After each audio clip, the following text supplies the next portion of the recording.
नमस्कार साथियों, स्वागत है आप सभी का हमारे YouTube चैनल पर। साथियों, जो मनोविज्ञान की प्रश्नोत्तरी की जो श्रृंखला हमने प्रारंभ की थी, उस श्रृंखला को आगे बढ़ाते हुए आज की श्रृंखला को प्रारंभ करते हैं। पहला प्रश्न आपके सामने है, पियाजे के संज्ञानात्मक विकास के जो कारक अनिवार्य माने हैं। यहाँ पे पियाजे ने होगा।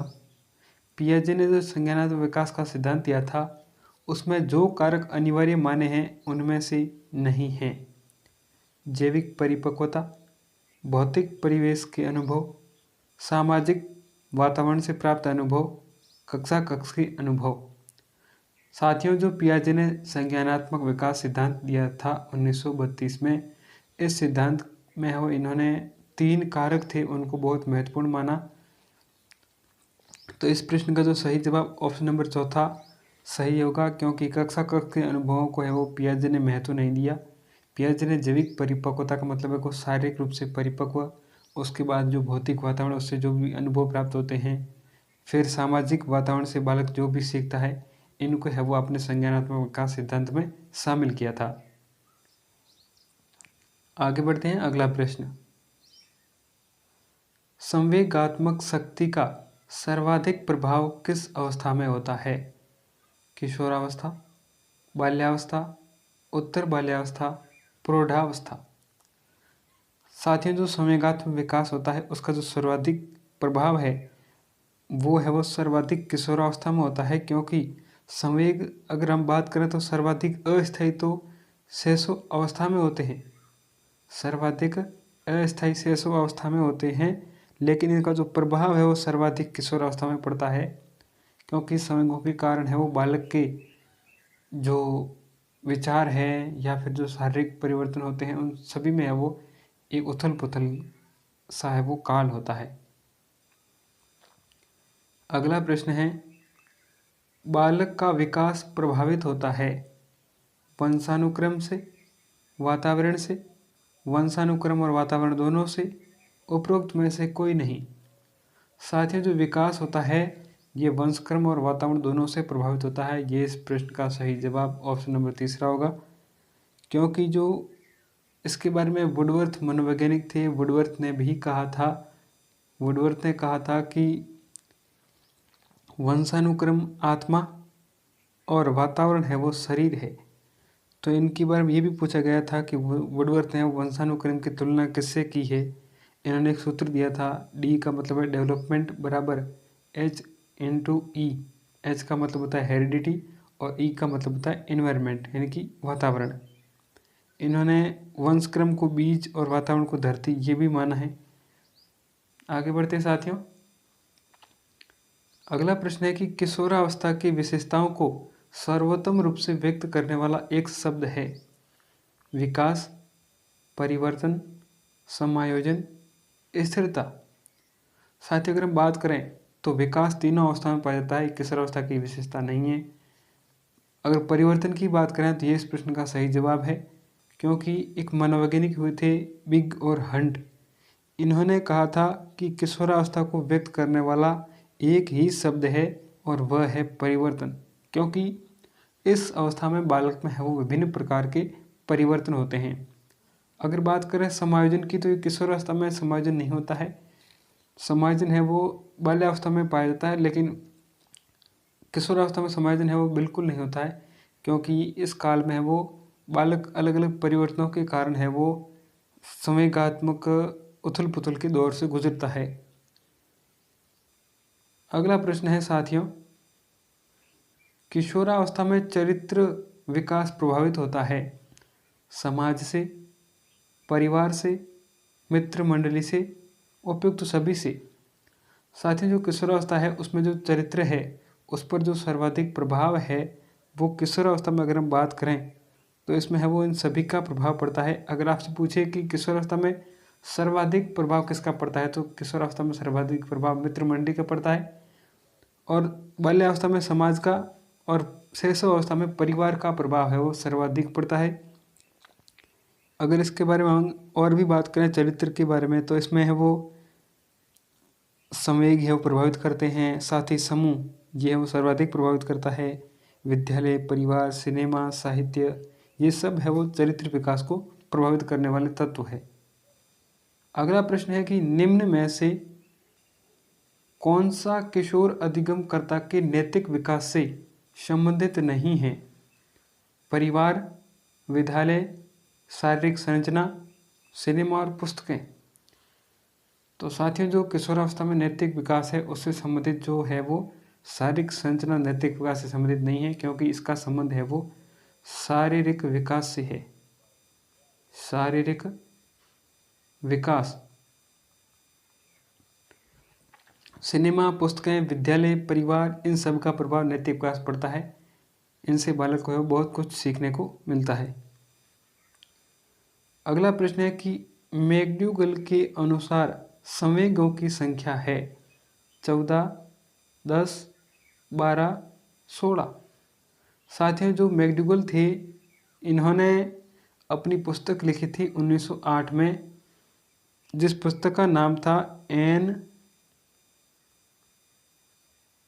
इंट्रोडक्शन ऑफ सोशल साइकोलॉजी, यानी कि मतलब सामाजिक मनोविज्ञान एक परिचय, इनकी एक पुस्तक का नाम था। उस पुस्तक में इन्होंने कुल है वो 14 संवेग और 14 ही मूल प्रवृत्तियां बताई थी।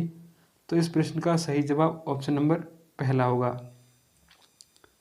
अगला प्रश्न है कि विकास की किशोरावस्था का स्तर है, यानी कि जो किशोरावस्था है उसका कार्यकाल आपको बताना है। 12 से 15 वर्ष, 12 से 19 वर्ष, 11 से 15 वर्ष, 12 से 16 वर्ष। तो साथियों, हम किशोरावस्था की बात करें तो ये सामान्यतः 12, 13 से 18, 19 वर्ष तक होती है। तो इसमें आपको क्या करना है कि जो सबसे नज़दीक का ऑप्शन होता है वो आपको ढूंढना है। तो जो 12 से 19 वर्ष है ये सबसे सटीक है, तो ये इस प्रश्न का सही जवाब होगा। अगला प्रश्न है, ब्रिजेज के अनुसार 3 वर्ष का शिशु खुश होता है, गुस्सा करता है, यह है संवेगात्मक व्यवहार, सामाजिक व्यवहार, सामान्य व्यवहार, आक्रामक व्यवहार। साथियों, ब्रिजेज ने 1932 में संवेगात्मक विकास सिद्धांत दिया था। इसमें इन्होंने एक डेफिनेशन भी दी थी कि बालक में वो जन्म के समय उत्तेजना पाई जाती है और 2 वर्ष तक सभी संवेगों का विकास हो जाता है। तो इन्होंने ये जो बताया था कि 3 वर्ष में शिशु खुश होता है, गुस्सा भी करता है, तो ये है वो संवेगात्मक व्यवहार है। ऑप्शन नंबर पहला इसका सही जवाब होगा। ब्रिजेज ने है वो बालक के अलग अलग है वो आयु के समय जो अलग अलग संवेग पैदा होते हैं उसके बारे में भी बताया था, आपको वो याद रखना है। अगला प्रश्न है, शीघ्रतम शारीरिक एवं मानसिक परिवर्तन होने के कारण किशोर व्यक्तित्व को कहा जाता है तूफान का काल, कठिनाई का काल, अत्यधिक चुनौतीपूर्ण काल, सामान्य काल। साथियों, शारीरिक और मानसिक परिवर्तन के कारण जो किशोरावस्था होती है उसके व्यक्तित्व को हम है वो एक प्रकार से अगर हम बात करें तो किशोरावस्था में जो अलग अलग परिवर्तन होते हैं इसके कारण किशोरावस्था को स्टैनली हॉल ने है वो एक विशेष प्रकार का नाम दिया था,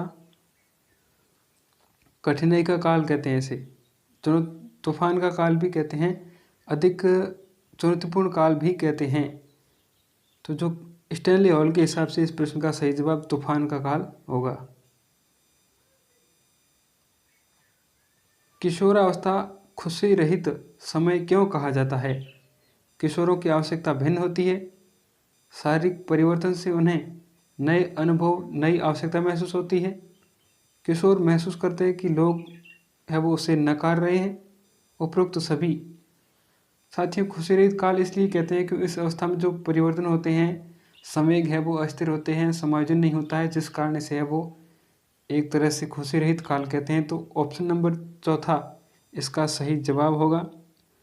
खुशी रहित अवस्था का मतलब है कि समस्याओं की उपस्थिति होने के कारण जो शारीरिक परिवर्तन है और भयग्रस्त जो महत्वाकांक्षा होती है उसकी पूर्ति ना होना, विचार है जो भी उसको सामाजिक स्वीकृति नहीं मिलती है, इस कारण है वो किशोर है वो बुजुर्गों को प्रौढ़ों को है वो अपने मार्ग में बाधा समझता है।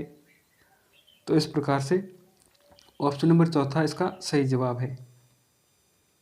अगला प्रश्न है कि किशोरावस्था में किस प्रकार के मार्ग निर्देशन की आवश्यकता है? व्यक्तिगत मार्गनिर्देशन, विद्यार्थियों के विभिन्न पक्षों से संबंधित पहलुओं का एकत्रीकरण, समस्या का हल, उपरोक्त तो सभी।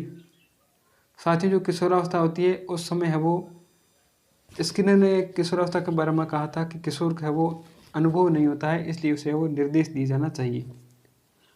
तो उसकी समस्या का भी हल होना चाहिए, उसके जो विभिन्न पक्षों से संबंधित है वो उनका भी है वो एकत्रीकरण होना चाहिए। तो इस प्रश्न का सही जवाब ऑप्शन नंबर चौथा होगा। अगला प्रश्न है, किशोरावस्था में सामाजिक विकास का लक्ष्य है। सामान्य रुचियां अधिक होती है, समूह के प्रति उत्पन्न भक्ति भावना, मैत्री संबंधों में अत्यधिक कमी, अपने वे समूह के साथ निष्क्रिय साझेदारी। तो साथी जो किशोरावस्था होती है, किशोरावस्था में समूह के प्रति भक्ति भावना उत्पन्न होती है और बालक है वो पीयर ग्रुप का सक्रिय सदस्य होता है, यानी कि उनका एक ग्रुप होता है, वो उस ग्रुप के अनुसार ही चलने की कोशिश करता है। अगला प्रश्न है कि किशोरावस्था में निम्नलिखित में से कौन सा लक्षण स्पष्ट दिखाई नहीं देता। अमूर्त चिंतन, मूर्त चिंतन, तर्क शक्ति की अपेक्षाकृत अधिक योग्यता, अध्ययन को केंद्रित करने की अधिक दक्षता। तो जो लक्षण नहीं दिखाई देता है वो है मूर्त चिंतन, क्योंकि मूर्त चिंतन बाल्यावस्था में 6 से 12 वर्ष की अवधि में पाया जाता है। और अमूर्त चिंतन किशोरावस्था की मुख्य विशेषता है, बालक किसी अप्रत्यक्ष वस्तु के बारे में, किसी विचार के बारे में चिंतन प्रारंभ करता है। और किशोरावस्था के जो होते हैं उसमें वो तर्क शक्ति की भी वो अधिक योग्यता पाई जाती है। तो ऑप्शन नंबर दूसरा इसका सही जवाब होगा। अगला और इस सीरीज का अंतिम प्रश्न है, किशोरावस्था वह समय है जिसमें विचारशील व्यक्ति बाल्यावस्था से परिपक्वता की ओर संक्रमण करता है। किसने कहा? जर्सिल्ड, स्टैनली हॉल, किलपेट्रिक, कॉल्सेनिक। साथियों, किशोरावस्था को है वो बाल्यावस्था से परिपक्वता की ओर संक्रमण करता है, ये परिभाषा जर्सिल्ड ने दी थी। ये इस प्रश्न का सही जवाब है।